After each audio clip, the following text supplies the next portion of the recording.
ಎಲ್ರಿಗೂ ನಮಸ್ಕಾರ ಪ್ರಿಯ ವೀಕ್ಷಕರೇ.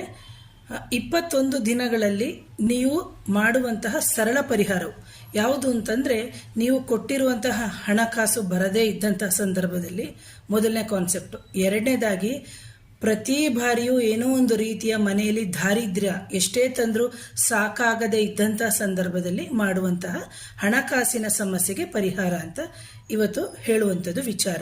ಇದರಲ್ಲಿ ಏನು ಮಾಡಬೇಕು ಅಂತಂದರೆ, ಸತತವಾಗಿ 21 ದಿನಗಳ ಕಾಲ ನಿಮ್ಮ ಮನೆಯ ಉತ್ತರ ದಿಕ್ಕಿಗೆ ಒಂದು ಸಣ್ಣದಾಗಿರುವಂತಹ ಹಣತೆ ಎಂದಾಗ ಮಣ್ಣಿನ ದೀಪ ಅಂತ ನಾವೇನು ಹೇಳ್ತೀವಿ, ಆ ಮಣ್ಣಿನ ದೀಪದಲ್ಲಿ 21 ದಿನಗಳ ಕಾಲ ಸತತವಾಗಿ ತುಪ್ಪದ ದೀಪವನ್ನು ಹಚ್ಚಬೇಕು.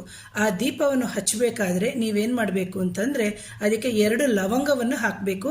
ಆ ಲವಂಗವನ್ನು ಹಾಕಿ ಮೊದಲಿಗೆ ನಿಮ್ಮ ಕುಲದೇವರು ಅಂತ ಏನು ಹೇಳ್ತೀವಿ, ಆ ಕುಲದೇವರ ಮೊರೆ ಹೋಗಿ ಮಾಡೋದ್ರಿಂದ